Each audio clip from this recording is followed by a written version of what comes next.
Hello students, today we will discuss chapter 9 business finance। ये जो second part book है उसका ये टॉपिक है, उसमें ये चैप्टर है। तो हम इसमें सबसे पहले डिस्कस करेंगे आज बिजनेस फाइनेंस का meaning, role and objective of financial management. So firstly we will discuss business finance कि बिजनेस में जो फाइनेंस चाहिए बिजनेस को चलाने के लिए उसे बिजनेस फाइनेंस कहते हैं। अब जो बिजनेस की सक्सेस है वो किसके ऊपर डिपेंड करती है? उसके फाइनेंस को, how well finance invested in the assets and operation, कि जो हमारा बिजनेस है उसमें जो पैसा रेज किया गया है वो कैसे, किस एसेट्स में, किन ऑपरेशन, किन कामकाजों में लगाया गया है।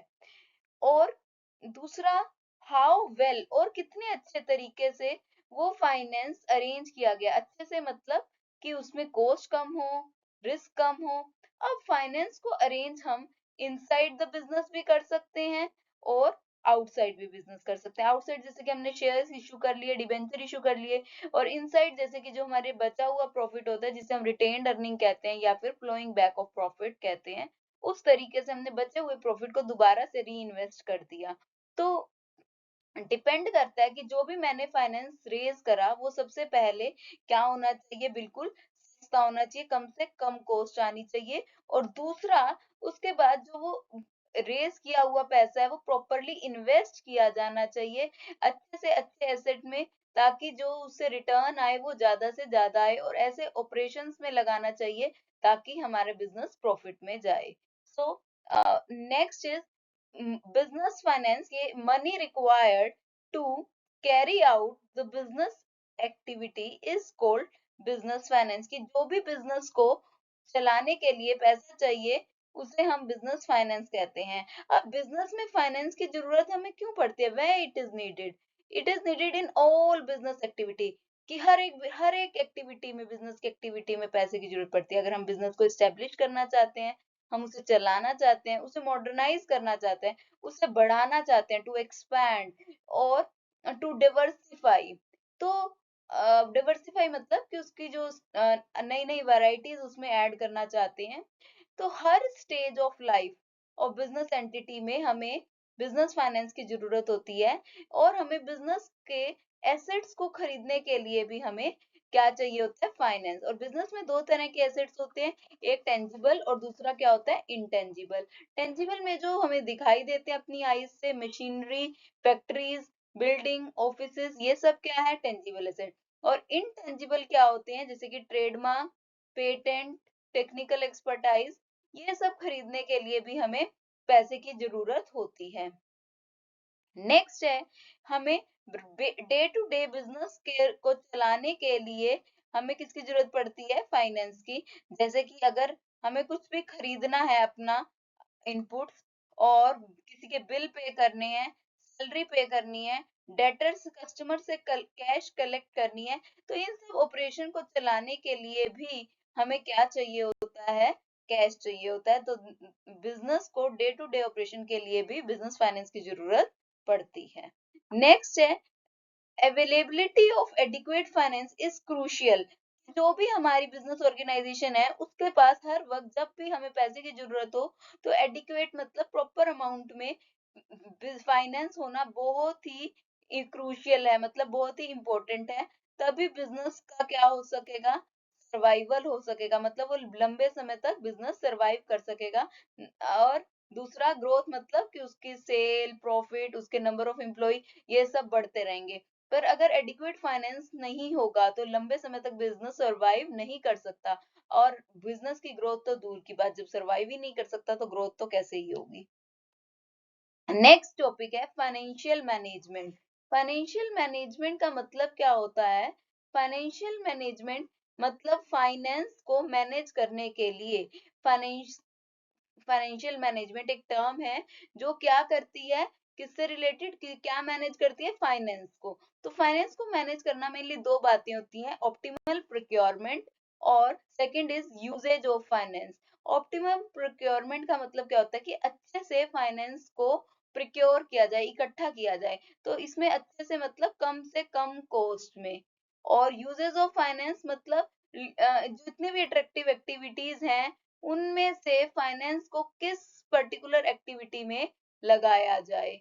तो फाइनेंशियल मैनेजमेंट जो बिजनेस का, किसी भी बिजनेस का जो फ्यूचर है, वो किसके ऊपर डिपेंड करता है? उसकी फाइनेंशियल मैनेजमेंट की क्वालिटी पर। जितनी अच्छी उसकी फाइनेंशियल मैनेजमेंट की क्वालिटी होगी, उतनी ही अच्छी बिजनेस की सक्सेस होने के चांसेस हैं इन फ्यूचर। सो अभी हम पढ़ रहे थे कि फाइनेंशियल मैनेजमेंट के मेनली दो ही कंपोनेंट्स हैं, कि एक ऑप्टिमल प्रोक्योरमेंट और second is usage of finance. तो सबसे पहले हमें जिस जिस सोर्सेज से पैसा मिल रहा है, सभी को इवेल्युएट करना है। कौन कौन से सोर्सेज को आइडेंटिफाई करना है कि कहाँ कहाँ से मिल सकता है, फिर उन्हें कंपेयर करना है। कैसे करना है? कि कॉस्ट किस, हर सोर्स से जितना भी, जहां जहां से पैसा अरेंज हो रहा है, कॉस्ट कितनी आ रही है और उससे रिलेटेड रिस्क कितना है हर चीज में। कि जैसे कि अगर हम मैं इक्विटी से फंड रेज कर रही हूँ, तो इक्विटी में कॉस्ट हाई है पर रिस्क फर्म को कम है, क्योंकि इसमें डिबेंचर की तरह कंपलसरी पेमेंट करनी ही करनी नहीं होती। ठीक है, अगर प्रॉफिट है तो डिविडेंड डिस्ट्रीब्यूट कर दो, और रीपेमेंट का भी कोई फिक्स टाइम पीरियड नहीं होता कि रिडेम्पशन इतने टाइम बाद करनी करनी है। तो हर चीज को कंपेयर किया जाता है। पर शेयर्स को कॉस्ट करने के इशू करते वक्त फ्लोटेशन कॉस्ट बहुत ज्यादा आती है। तो ये सब चीजें देखनी पड़ेंगी। तो हमारा जो फाइनेंशियल मैनेजमेंट का अब क्या काम है? फाइनेंशियल मैनेजमेंट इस कॉस्ट को, जिससे फंड प्रोक्योर करें, उसको कम से कम करना चाहती है, रिड्यूसिंग। और जो रिस्क है उसको क्या करना चाहती है? Under control. फाइनेंशियल मैनेजमेंट के ये सब एम है। तो जो फंड्स हैं, वो हमारे पास, उनका मेन मोटिव क्या होता है फाइनेंशियल मैनेजमेंट का? कि जो भी फंड्स हैं वो जितने हमें रिक्वायर्ड हैं उतने अवेलेबल हों, और ये नहीं कि हम ज्यादा क्वांटिटी में फंड रखें, जिससे हमारा फंड जो आइडल पड़े रहें, और जिससे क्या हो, उसकी मिसयूज हो। क्योंकि हमें कॉस्ट तो पे करनी ही पड़ेगी ना, जो हमने फंड रेज कर लिए, पर हमने उन्हें कहीं इन्वेस्ट नहीं करा, वो आइडल पड़े हुए हैं, तो इससे बिजनेस के लॉस के चांसेस हैं। तो फाइनेंशियल मैनेजमेंट में हमने ऑप्टिमल प्रोक्योरमेंट पढ़ी, कि फंड्स को कैसे कंपेयर किया जाता है, कि कॉस्ट कितनी आ रही है, रिस्क कितना आ रहा है। उसके बाद हम उस फंड में से जो बेस्ट हमें लगता है, उसको सिलेक्ट करते हैं, और फिर उसका यूजेज करते हैं। यूजेज में क्या आता है? कि किस तरह से उस प्रोजेक्ट में कितना रिटर्न आएगा, और कितनी उसकी कॉस्ट लग रही है, ये सब हम डिस्कस करते हैं। कि जिस भी प्रोजेक्ट में हम इन्वेस्ट करना चाह रहे हैं, तो हम चाहेंगे कि उस प्रोजेक्ट से ज्यादा रिटर्न आए, इन कंपैरिजन टू कॉस्ट, जितने भी उस फंड को लेने में। अगर मान लीजिए कि मुझे कोई शेयर इशू करना है, तो शेयर को इशू करने में ही हर शेयर पर मेरे 2 रुपए खर्चा आ गया, तो मुझे उनको 10 रुपए तो लौटाने ही है, क्योंकि 10 रुपए का शेयर उन्होंने खरीदा, और 2 रुपए मेरे उनको, उसको शेयर को सेल करने में लग गए थे। तो जो रिटर्न है कम से कम 15 का आएगा, तो ही मुझे 3 रुपए का बेनिफिट होगा ना। तो इसीलिए कि इस तरह से इस प्रोजेक्ट में इन्वेस्ट करना चाहिए कि जो रिटर्न है वो कॉस्ट से ज्यादा आए। नेक्स्ट है role of financial management. Role of financial management की बिजनेस में हर चीज का रोल होता है। हर एक चीज बिजनेस में, जितनी भी चीजें होती है, फाइनेंशियल मैनेजमेंट के डिसीजन होते हैं, हर आइटम किसको इफेक्ट करती है? उसकी बैलेंस शीट को और प्रॉफिट एंड लॉस को। तो ये क्या कहलाते हैं? Financial statement. तो हमें देखना है कि फाइनेंशियल मैनेजमेंट का क्या रोल है। सबसे पहले फाइनेंशियल मैनेजमेंट हमें ये बताती है कि हमारी ऑर्गेनाइजेशन में क्या कंपोजिशन रहने वाली है, किसकी? फिक्स्ड एसेट्स की। क्योंकि जो फिक्स्ड एसेट्स में इन्वेस्ट करने के डिसीजन को हम क्या बोलते हैं? Capital budgeting decision. अगर हम किसी प्रोजेक्ट में 100 करोड़ इन्वेस्ट कर रहे हैं, तो एक बहुत बड़ा अमाउंट है। तो इसमें हमें बहुत ही ध्यान पूर्वक काम करना पड़ता है, क्योंकि इसमें हमारा उतने टाइम के लिए, एक लंबे समय के लिए उतना फंड ब्लॉक हो जाता है, और ये अगर डिसीजन हम रिवर्स करना चाहेंगे, तो उसमें भी बहुत ज्यादा ह्यूज कॉस्ट लगेगी, अगर हम इसे रिवर्स करना चाहेंगे। नेक्स्ट है, अब हमारे को पता चल गया कि हमारी ऑर्गेनाइजेशन में कितने फिक्स एसेट्स हैं। अब जैसे जैसे फिक्स एसेट्स बढ़ेंगे ऑर्गेनाइजेशन में, वैसे ही अगर हम इन्वेस्ट फिक्स एसेट्स में ज्यादा करेंगे, तो मशीनरीज ज्यादा है, तो उनको चलाने के लिए मशीनरीज को भी हमें क्या बढ़ानी पड़ेगी? Working capital. हमें लेबर को ज्यादा सैलरी देनी पड़ेगी, या फिर हमें एक्स्ट्रा लेबर अपॉइंट करनी पड़ेगी, या फिर हमें मोर मशीन, रॉ मटेरियल खरीदना पड़ेगा, ये सब खर्चे करने पड़ेंगे। तो इसीलिए वो कहते हैं कि हम इसमें ये डिसाइड करते हैं कि जो करंट एसेट्स हैं, उसमें से कितना कैश है, कितना इन्वेंट्रीज है, और कितना रिसीवेबल है। तो अमाउंट ऑफ करंट एसेट को जो इन्फ्लुएंस करते हैं वो क्या करते हैं उस कंपनी की, कि अगर हमारी कंपनी में कितनी करंट एसेट होंगे, उनको किस चीज से क्या चीज इन्फ्लुएंस करती है। सबसे पहले क्रेडिट पॉलिसी, कि हमने कितनी लोगों को उधार दी हुई है, तो अगर हमने लोगों को ज्यादा उधार दी हुई है तो हमारे पास ज्यादा डेटर होंगे। इन्वेंट्री मैनेजमेंट के लिए हमने क्या मेथड यूज करा है, बहुत सारे मेथड्स होते हैं जैसे लिफो फिफो। नेक्स्ट है amount of debtor and inventory, कि हमारे पास कितने डेटर रहेंगे या कितनी इन्वेंट्री रहेगी। ये सारी चीजें हमारे करंट एसेट्स को इन्फ्लुएंस करते हैं, कि हमारे करंट एसेट्स इनमें इन्फ्लुएंस होते हैं और इससे हमारी बैलेंस शीट भी अफेक्टेड होती है। नेक्स्ट है, इसमें नेक्स्ट हम ये पढ़ेंगे कि हमें लॉन्ग टर्म कैपिटल और short term long term finance और शॉर्ट टर्म फाइनेंस कितना यूज करना चाहिए, इन दोनों का आपस में क्या प्रोपोर्शन रहेगा।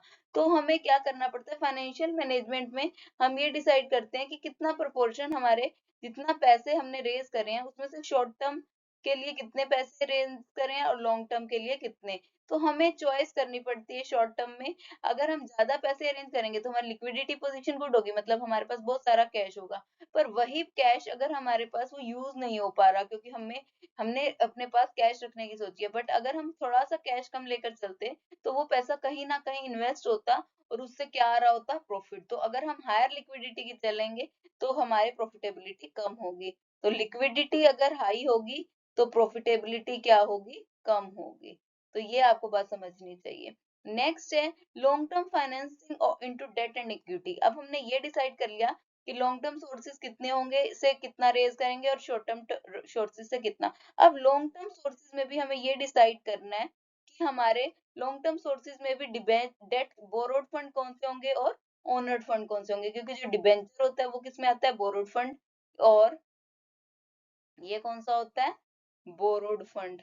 और ये कौन से होते हैं इक्विटी वाले, ये ओनर्ड, ये इसे क्या बोलते हैं हम, ओनर, ओनर फंड। ठीक है, तो हमें ये प्रोपोर्शन डिसाइड करना पड़ता है कि कितने हमारे पास, जो कितनी परसेंटेज में डिबेंचर्स होंगे और कितने इक्विटी, कितने प्रेफरेंस। तो ये सब लॉन्ग टर्म फाइनेंस ही है, पर इसमें से कितने डेट की फॉर्म में होंगे और कितने इक्विटी में, ये सब हमें डिसाइड करते हैं। तो हमारा जो फाइनेंसिंग डिसीजन क्या कहता है कि हमें ये डिसाइड करना है कि हमें कितने पैसे डिबेंचर से और कितने इक्विटी से। लॉन्ग टर्म तो डिसाइड हो गया कि जो बिजनेस को पैसा चाहिए लॉन्ग टर्म सोर्सेज से इतना लिया जाएगा और शॉर्ट टर्म सोर्सेज से इतना। अब लॉन्ग टर्म सोर्सेज में से कितनी परसेंटेज डेट की देनी है, कितनी इक्विटी की देनी है, तो ये डिसाइड किया जाएगा। तो जितने भी डिसीजन डिसीजन होते हैं फाइनेंसिंग डिसीजन, ये किसका पार्ट होते हैं, फाइनेंशियल मैनेजमेंट का। जितने भी फाइनेंसिंग डिसीजंस होते हैं वो किसका पार्ट होते हैं, फाइनेंशियल मैनेजमेंट का। तो फाइनेंशियल मैनेजमेंट ही डिसाइड करेगी।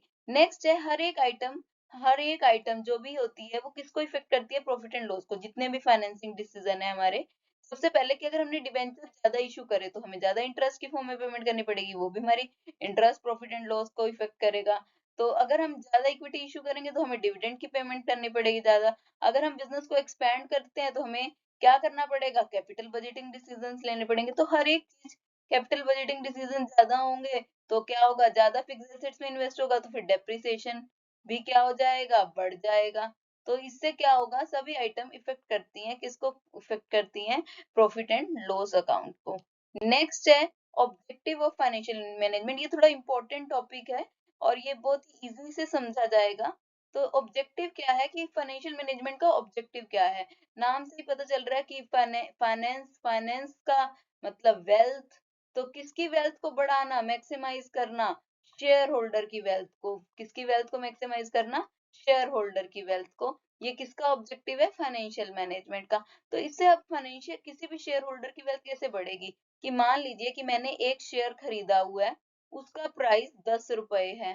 तो अगर मैंने 50 शेयर, अगर उस शेयर का प्राइस, मतलब अगर मैंने एक खरीदा हुआ है तो 10 है, तो 50 खरीदे हुए हैं तो मैं कितने की मालिक हो गई, 50 × 10, 500 की मालिक हो जाऊंगी।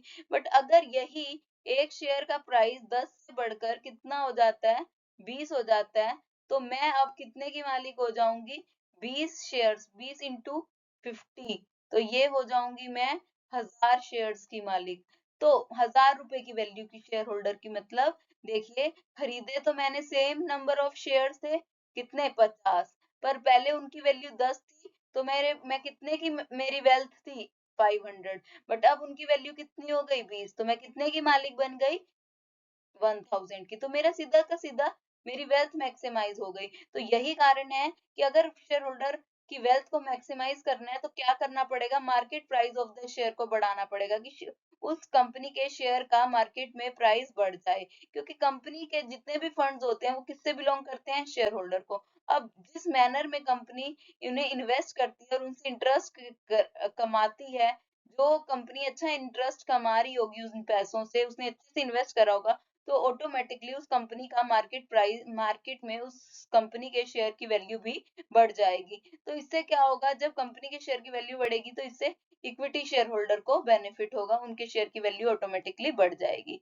तो दैट इज द ऑब्जेक्टिव कि शेयर होल्डर की वेल्थ को मैक्सिमाइज करना, और शेयर होल्डर की वेल्थ को मैक्सिमाइज करने के लिए मार्केट वैल्यू ऑफ शेयर को बढ़ाना। अब मार्केट वैल्यू ऑफ शेयर को बढ़ाने के लिए क्या करना पड़ेगा कि कंपनी अच्छे से इन्वेस्ट करे, या फिर जो रिटर्न आ रहा है वो कैसे आ रहा है, तो ये सब बातें कंपनी को डिसाइड करनी पड़ेगी। तो फाइनेंशियल डिसीजन जब भी हम लेंगे, कोई भी फाइनेंशियल डिसीजन हो, चाहे हमारे मेजर हो चाहे हमारे माइनर हो, दोनों में ही हम चाहेंगे कि कुछ ना कुछ वैल्यू ऐड हो उन डिसीजन की वजह से।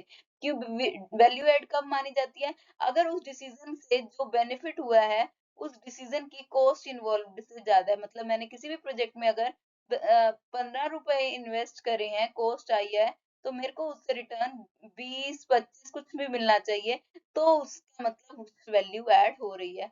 तो मेरे फाइनेंशियल डिसीजन तभी एफिशिएंट होंगे अगर मैं उन्हें सिलेक्ट करूंगी बेस्ट।